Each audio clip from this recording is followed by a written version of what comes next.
बहुत सारे नीट 25 वाले बच्चों का एक कॉमन कमेंट आ रहा था कि सर क्या हमारा एग्जामिनेशन डेट है वो चेंज होने वाला है क्या, बिकॉज अगर रीनीट होता है या नहीं होता है, काउंसलिंग का प्रोसेस डिले हो रहा है, क्या हमारे इसके ऊपर अफेक्ट पड़ने वाला है।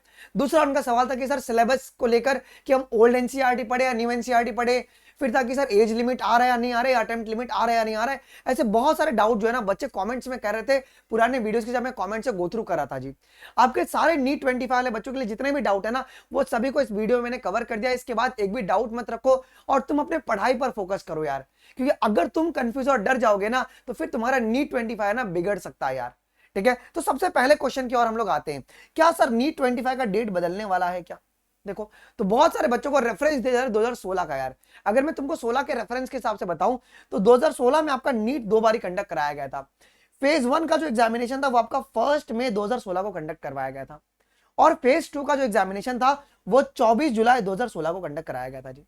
लेकिन जो इनका कंबाइंड रिजल्ट है बच्चों वो 17 अगस्त को आपका आया था, 17 अगस्त 2016 को आपका आ गया था। किसका? 2016 में। अब 2017 का जो एग्जामिनेशन है बच्चों वो आपका कभी कंडक्ट हुआ जी? वो 7 मई 2017 को कंडक्ट हुआ जी। मतलब क्या, प्रीवियस एग्जामिनेशन में जो भी तुम्हारी फॉल्ट्स रहती हैं या लूपहोल्स रहती हैं उससे आने वाले एग्जाम पे कोई भी असर नहीं पड़ता है। तो जो भी तुमको ये अफवाह फैला रहा है ना कि एग्जामिनेशन डेट बदलने वाला है, बिल्कुल भी नहीं बदलने वाला है। There will be a no change in the examination date. किसी प्रकार का भी एग्जामिनेशन डेट में चेंज नहीं होगा। नीट 25 शेड्यूल टाइम पर 4 मई 2025 को कंडक्ट करवाया जाएगा। ओके, ये 4 मई कैसे बोला गया है? तो मई का ये आपका फर्स्ट संडे है, ये आपका फर्स्ट संडे है बच्चों। ठीक है, तो ये आपके पास 4 मई 2025 को कंडक्ट होगा आपका 2025। तो एग्जामिनेशन डेट में किसी प्रकार का बदलाव नहीं है। आपके पास सिर्फ अभी सिर्फ 312 दिन ही बचा हुआ है बच्चों। ठीक है, तो आप लोगों को कंफ्यूज नहीं रहना है, आप लोगों को पढ़ाई करना है। ओके, जितना हो सके तुम पढ़ाई करो और ट्राई करो कि दिसंबर तक तुम अपना सिलेबस खत्म कर दो।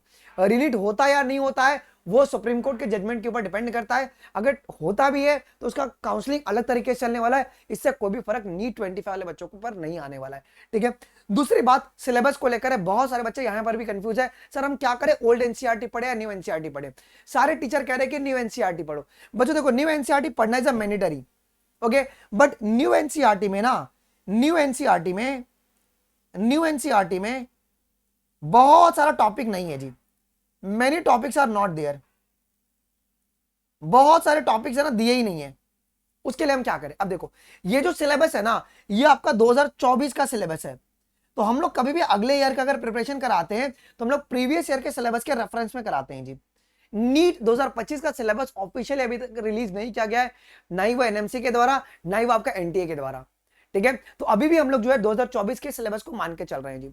2024 का अगर तुम सिलेबस देखोगे तो उसमें कुछ ऐसे टॉपिक्स है जो कि पुरानी एनसीईआरटी में थे, जो कि न्यू एनसीईआरटी में नहीं। जैसे for example what is living अगर है ना, ये तुम्हारी न्यू एनसीईआरटी में नहीं दिया हुआ है।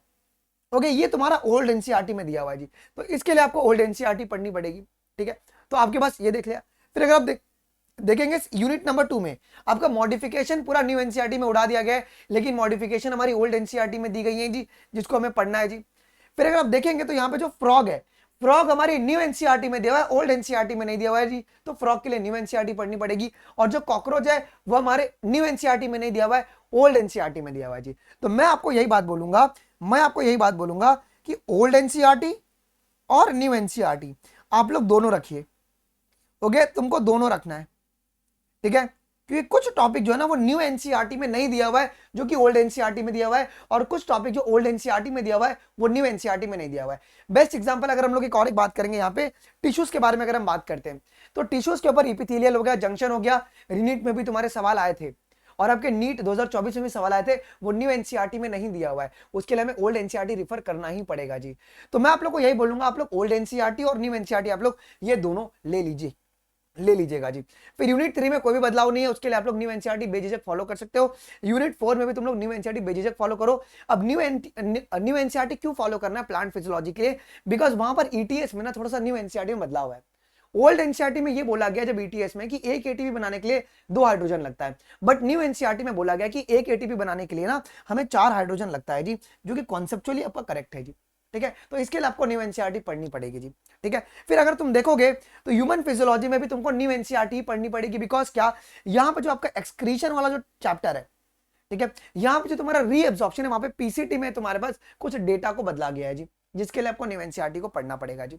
क्लास 12 में किसी प्रकार का भी बदलाव नहीं हुआ है, बस कुछ चीजें आपकी ऐड की गई है, जैसे कि डेंगू और चिकनगुनिया। इसके लिए आप न्यू एनसीईआरटी बेझिझक फॉलो करो। अगर डेंगू चिकनगुनिया पढ़ना है तुम एनआईओएस की जो टेक्स्ट बुक है तुम उसको रेफर कर सकते हो यार, ठीक है। अगर तुमको नहीं मिल रहा है तुम जाओ मेरी टेलीग्राम अनमोल शर्मा लाइव, सिर्फ सर्च कर लेना डेंगू और चिकनगुनिया, चैनल ज्वाइन करके डेंगू चिकनगुनिया मैंने वहां पे पीडीएफ ऑलरेडी डाला हुआ है, तुम डाउनलोड कर लेना, ठीक है। सेम इसी प्रकार से रेड डेटा बुक भी हमारे एनआईओएस के टेक्स्ट बुक में दिया हुआ है, आप उसको रिफर कर सकते हो, मैंने टेलीग्राम अनमोल शर्मा लाइव पर डाला हुआ है, तुम जाओ सिर्फ सर्च कर देना रेड डेटा बुक या आईयूसीएन, तो तुमको वो एनआईओएस के टेक्स्ट बुक जो है वो आपके सामने आपको आ जाएगी बच्चों।